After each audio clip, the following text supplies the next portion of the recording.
मेरे पास वकील हायर करने के जितने पैसे तो नहीं है। अगर आप कोर्ट में चार्जशीट जमा करने जा रहे तो मैं अपना केस खुद लड़ूंगी अदालत में।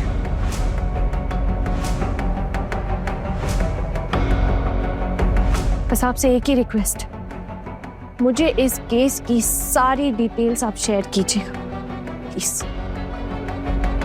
और जब तक कोर्ट ये साबित नहीं कर देता कि मैं गुनहगार हूं, तब तक कोई भी मुझे खूनी अपराधी नहीं बुला सकता है।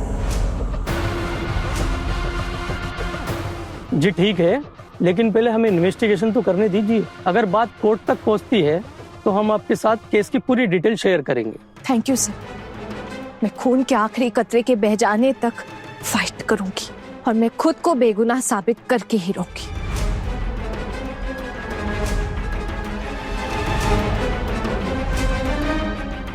आना।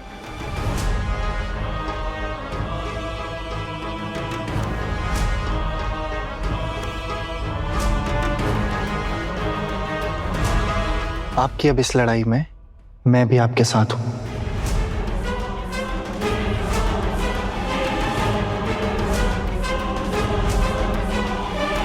देवर्षि ने कितनी सही बात कही है ना?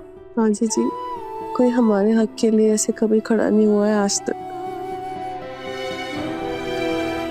वो तो पता नहीं दीदी, पर हमारे अर्जुन भैया सबके खिलाफ जाकर अपनी आना के साथ इस लड़ाई में खड़े हुए हैं। ये बहुत बड़ी बात है ना, बहुत बड़ी बात है। वाह छोटू, आज तूने मेरा दिल जीत लिया। घर से सीना चौड़ा हो गया मेरा। बहुत जरूरी था इस वक्त अपनी पत्नी का साथ देना। तूने सही वक्त पर आवाज उठाई। एंड आना, आई एम श्योर तुम निर्दोष साबित होगे, सो डोंट वरी।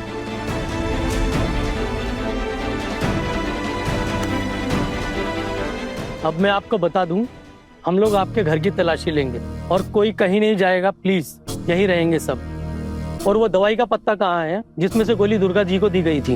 वो दवाई का पैक है ना, संभाल कर रखा है, मैं लेकर आता हूँ।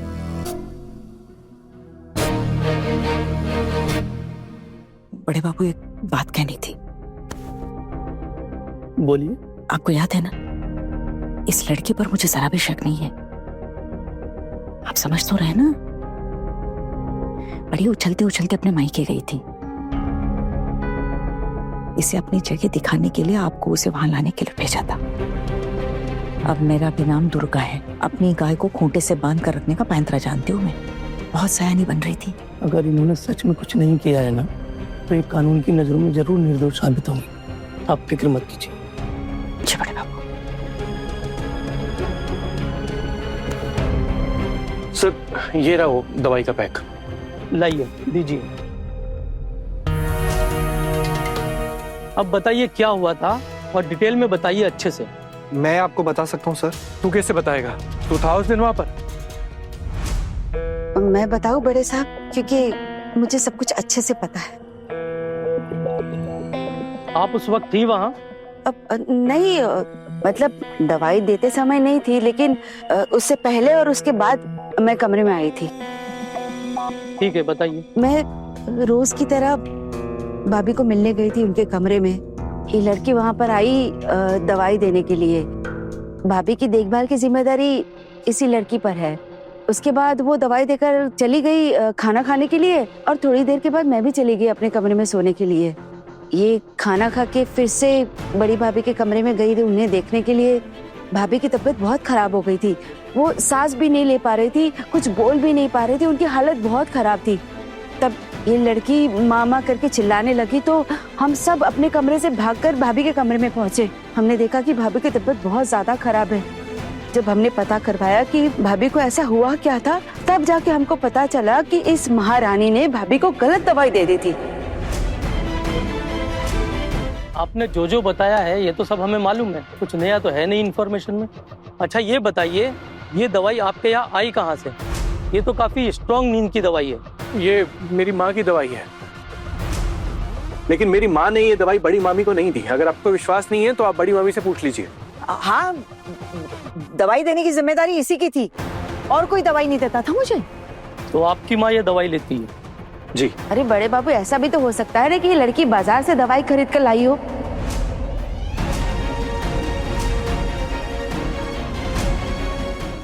अब मैं सब लोगों से एक एक करके सवाल पूछूंगा। अमर जी, आपको क्या लगता है आहना जी ऐसा कर सकती हैं? जी नहीं, मुझे बिल्कुल नहीं लगता। खोखन, ये क्या बोल रहा है तू? इस लड़की ने तेरी माँ को जान से मारने की कोशिश की थी और तू उसका साथ दे रहा है? क्या इस लड़की ने तुझ पर भी काला जादू कर दिया है जो इसका साथ दे रहा है तू? ठाकुर जी, आप बीच में टोकना बंद कर दीजिए। वो अपनी जांच पड़ताल कर रहे हैं ना, उन्हें अपना काम करने दो। वो तो आपको शक है, लेकिन किसी और को तो शक है नहीं ना। अरे भाभी, इस लड़की ने आपका खून करने की कोशिश की थी। मैं तो आप ही के लिए बोल रही हूँ ना ये सब, नहीं तो थोड़ी ना कुछ बोलती मैं। अच्छा, आप बताइए, आपको क्या लगता है? देखिए बड़े बाबू, मैं तो उस वक्त वहां था भी नहीं, सोने को चला गया था, तो ज्यादा कुछ आपको बता नहीं पाऊंगा। वैसे मेरी भाभी के साथ आज तक ऐसा कभी कुछ हुआ नहीं है। अब एक बात तो समझिए ना कि जिसकी जिम्मेदारी है दवाई देने की, उसे ये तो देखना चाहिए ना कि कौन सी दवाई देनी है, कौन सी नहीं देनी है। अगर 3-3 दवाइयां है भी, पेट में कौन सी दवाई जा रही है ये तो पता होना चाहिए ना। हाँ, ये गलती आहाना से जरूर हुई थी। उसे दवाई देखकर देना चाहिए था माँ को। तो आपको इनके ऊपर शक है कि नहीं? बड़े बाबू, ये जो लड़की है ना, ये थोड़ा क्रांतिकारी टाइप की लड़की है। ये वही काम करती है जो मेरी भाभी को पसंद नहीं है।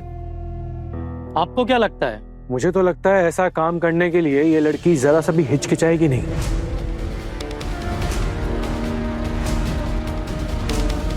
और ऐसा लगने का कारण, मतलब इससे पहले कभी कुछ ऐसा हुआ हो? कोई प्रूफ आर एनीथिंग?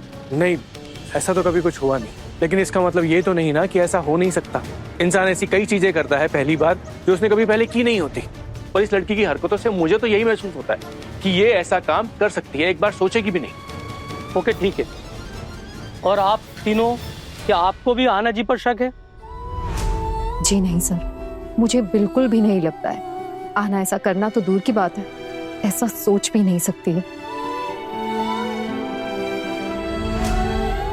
किसके दिल में क्या चल रहा है ये तो मुझे नहीं पता, मैं बता भी नहीं सकती।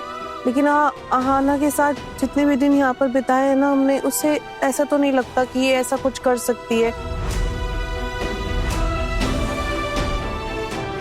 बाकी तो पता नहीं, शायद दोगली, ये दोगली बातें मत किया करो मेरे सामने, पहले भी कहा है तुम्हें। अरे रे रे आकाश जी, आप ऐसी इस तरह क्यों धमकी दे रहे हैं? धमकी देने वाली तो उन्होंने कोई ऐसी बात की नहीं है। उन्हें जो सही लगता है उन्होंने वही कहा है। मैंने आपको बोला था ना कि किसके मन में क्या चल रहा है कुछ पता नहीं है। और आपको क्या लगता है?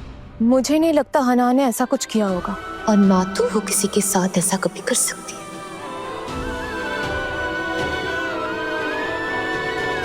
हाँ हाँ, हम तो सब कुछ बना बना कर बोल रहे हैं ना इसके बारे में। पर पीशी माँ, मुझसे जितना पूछा गया मैंने उसी का जवाब दिया है। आप क्यों इतना गुस्सा कर रही हो? नहीं, मैं सिर्फ इतना कह रही हूँ कि इतनी सीधी सी बात को इतना घुमा फिरा के क्यों बोल रही हूँ? नहीं तो इसके अलावा कौन करेगा ये काम इस घर में? यही तो चिंता की बात है पिशिमुनि। माँ की अब उम्र हो गई, उनकी तबीयत भी ठीक नहीं रहती और ये बात सबको पता है। तो फिर उस दिन उस टेबल पर वो दवाई किसने रखी जिससे माँ की तबीयत और खराब हो जाए? यही तो मेरा सवाल है कि किसने रखी थी वो टेबल पर दवाई। मुझे लगता है मेरे कमरे में मेरी नींद की गोलियां देखी होगी, शायद मेरा नाम लेकर लाई होगी दुकान से गोलियां। आप चुप रहेंगे प्लीज? आपकी बात सुनी ना हमने। अच्छा, अब आप बताइए, आहना जी क्या ऐसा काम कर सकती है? मुझे नहीं लगता कि आहना ने कुछ किया है। मेरी नजरों में आहना निर्दोष है। हो सकता है कि उस दिन वहां पे टेबल पर दवाई किसी ने गलती से रख दी, या फिर जानबूझकर कोई आहना को फंसाने के लिए पर्पसली वहां पे वो दवाई रख के गया। आहना ने कुछ नहीं किया मेरी नजरों में। कौन फंसाएगा इस लड़की को? क्या अजीब बातें कर रहा है टुकुन तू? हाँ, कुछ समझ में भी आ रहा है तुझे? ईशिमोनी, ये तो मैं नहीं बता सकता, ये तो पुलिस ही बता पाएगी ना। अब आप बताइए अर्जुन जी, आप तो आना जी के हस्बैंड है, आपको क्या लगता है कि आना जी आपकी माँ को मारने की कोशिश कर सकती है?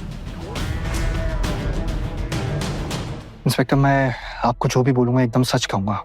आहना पे मैंने शक किया था, मुझे ऐसा लगा था कि आहना ये सब शायद कर सकती, लेकिन मैं ये भी जानता था कि मैं गलत हूँ। आहना जानबूझकर ये सब नहीं कर सकती। आहना का मकसद माँ को मारने का नहीं था, पर मुझे आहना पे शक जरूर था, मैं झूठ नहीं बोलूंगा सब। लेकिन कल जब मैं आहना को उसके मायके लेकर गया था, तो इसके जो पड़ोसी थे उनसे मुझे बहुत चीजें पता लगी। मैंने वहाँ आहना का एक्टिविटीज जो थी वो भी ऑब्जर्व की, और ये सब सुनने और जानने के बाद मेरा शक पूरी तरीके से दूर हो गया। मुझे ऐसा 100% लगा कि आहना ये सब नहीं कर सकती। मैं सभी से माफी मांगना चाहता हूँ क्योंकि मैं ये बात कह रहा हूँ। मुझे ऐसा कहना तो नहीं चाहिए, लेकिन हमारे घर में से कोई एक ऐसा बंदा है जो आहना को पसंद नहीं करता, और आहना को इस घर से निकालने के लिए वो ये नीच हरकत पर उतर आया है।